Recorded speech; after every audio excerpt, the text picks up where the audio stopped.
ದಲಿತ ಸಮುದಾಯದ ಪ್ರಭಾವಿ ನಾಯಕರು.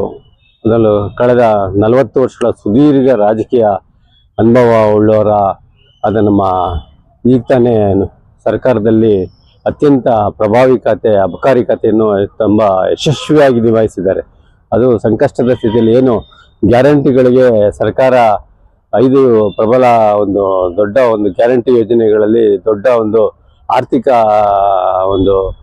ಸ್ಥಿತಿ ತುಂಬಾನೇ ಕೆಟ್ಟದಾಗಿರುವಂಥ ಸಮಯದಲ್ಲಿ ತುಂಬ ಸರ್ಕಾರ ನಡೆಸೋದಕ್ಕೆ ನಮ್ಮ ಅಬಕಾರಿ ಖಾತೆ ಮುಖಾಂತರ ಅವರು ತುಂಬ ಪ್ರಭಾವ ಬೀರಿ ಸರ್ಕಾರಕ್ಕೆ ಏನು ಸೇರಬೇಕಾಗಿರೋದ್ರಲ್ಲಿ ಹೆಚ್ಚಿನ ಬಹುಪಾಲು ಆರ್ಥಿಕವಾಗಿ ಹಣ ಸಂಗ್ರಹಿಸುವ ಶಕ್ತಿಯನ್ನು ಸರ್ಕಾರಕ್ಕೆ ಕೊಟ್ಟಿದ್ರು. ಅವರಿಗೆ ಈ ಬಾರಿ ನೂತನ ಸಚಿವ ಸಂಪುಟದಲ್ಲಿ ಅವರಿಗೆ ಪ್ರಭಾವಿ ಖಾತೆಯನ್ನು ಜೊತೆಗೆ ನಾವು DCM ಹುದ್ದೆಯನ್ನು ನೀಡಬೇಕು ಅಂತ ನಮ್ಮೆಲ್ಲರ ಇಡೀ ನಮ್ಮ ಜಾಂಬವ ಜಾಗೃತಿ ವೇದಿಕೆಯ ಪರವಾಗಿ ನಾನು ರಾಜ್ಯಾಧ್ಯಕ್ಷನಾಗಿ ನಾನು ಕೇಳ್ಕೊಳ್ತಾ ಇದ್ದೀನಿ. ಇವಾಗ ಏನು ಹೈಕಮಾಂಡು ಹೇಳ್ಬೋದು, ನಮ್ಮ ರಾಷ್ಟ್ರೀಯ ಅಧ್ಯಕ್ಷರಾದ ಮಲ್ಲಿಕಾರ್ಜುನ್ ಖರ್ಗೆ ಸಾಹೇಬರು, ರಾಹುಲ್ ಗಾಂಧಿ ಅವರು, ಸೋನಿಯಾ ಗಾಂಧಿ ಮೇಡಮ್ ಅವರು, ಮತ್ತು ರಾಜ್ಯ ಉಸ್ತುವಾರಿಗಳಾದ ಸುರ್ಜೇವಾಲಾ ಅವರು ಮತ್ತು ವೇಣುಗೋಪಾಲ್ರವರು ಈ ದಿಶೆಯಲ್ಲಿ ಅವರು ಯೋಚನೆ ಮಾಡಿ ಏನು ದಲಿತ ಸಮುದಾಯದಲ್ಲಿ ಅತ್ಯಂತ ದೊಡ್ಡ ಶಕ್ತಿಯಾಗಿ ಇಡೀ ದೇಶದಲ್ಲೇ ಅದು ರಾಜ್ಯದಲ್ಲೂ ಸಹ ನಾವು ಜನಸಂಖ್ಯೆ ಅನುಗುಣವಾಗಿ ಅತಿ ಹೆಚ್ಚು ಸಂಖ್ಯೆ ಉಳ್ಳುವ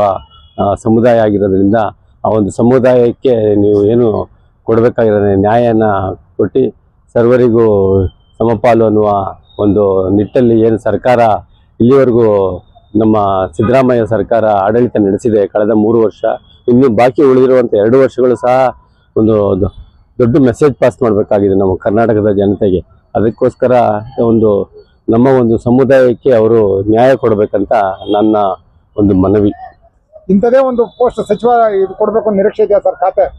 ಅವರು ಇಲ್ಲಿವರೆಗೂ ಇವಾಗ ಏನು ಗ್ಯಾರಂಟಿ ಯೋಜನೆಗಳಲ್ಲೇ ಏನು ಪೂರ್ತಿ ದುಡ್ಡು ಏನು ಹಣ ಸಂಗ್ರಹ ಆಗ್ತಾ ಇದೆ, ಎಲ್ಲ ದುಡ್ಡು ಗ್ಯಾರಂಟಿ ಯೋಜನೆಗಳಿಗೆ, ಅದರಲ್ಲೂ ನಮ್ಮ SCP TSP ಹಣನೂ ಸಹ ಬಳಕೆ ಮಾಡಿಕೊಂಡ್ರೂ ಸಹ ಸಾಕಾಗ್ತಾ ಇಲ್ಲ ಸರ್ಕಾರ ನಡೆಸೋದಕ್ಕೆ. ಅದರಲ್ಲಿ ನಮ್ಮ ಅಬಕಾರಿ ಖಾತೆ ಮುಖಾಂತರ ದೊಡ್ಡ ಪ್ರಮಾಣದ ಹಣವನ್ನೇ ಸಂಗ್ರಹಿಸಿ ಕೊಟ್ಟಂತ ಕೀರ್ತಿ ನಮ್ಮ RB ತಿಮ್ಮಪ್ಪರ ಸಾಹೇಬರಿಗೆ. ಆ ಖಾತೆ ಕೊಟ್ಟರು ಪರವಾಗಿಲ್ಲ, ಇಲ್ಲಾಂದ್ರೆ ನಮ್ಮ ಪ್ರಭಾವಿ ಸಮಾಜ ಕಲ್ಯಾಣ ಖಾತೆಯನ್ನು ಕೊಟ್ಟರೆ ಇನ್ನೂ ಹೆಚ್ಚಿನ ಜನರಿಗೆ ಸೇವೆ ಮಾಡುವಂಥ ಅವಕಾಶ ಅವರಿಗೆ ಸಿಗುತ್ತೆ. ಆ ಸಮಾಜ ಕಲ್ಯಾಣ ಇಲಾಖೆಯ ಸಚಿವ ಸ್ಥಾನ ಮತ್ತು DCM, ಅದ್ರ ಜೊತೆಯಲ್ಲಿ DCM ಹುದ್ದೆನೂ ಸಹ ನೀಡಬೇಕು.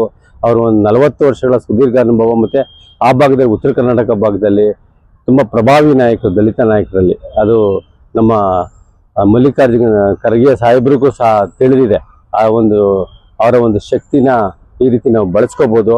ಮುಂದಿನ 2028ರ ಚುನಾವಣೆಗೂ ನಾವು ಸಜ್ಜಾಗದ ನಿಟ್ಟಲ್ಲಿ ಈ ಖಾತೆ ಕೊಟ್ಟರೆ ಅವ್ರಿಗೆ ತುಂಬ ಒಳ್ಳೆಯದಾಗುತ್ತೆ ಕಾಂಗ್ರೆಸ್ ಪಕ್ಷಕ್ಕೆ ಅನ್ನೋದು ನನ್ನ ಅಭಿಪ್ರಾಯ.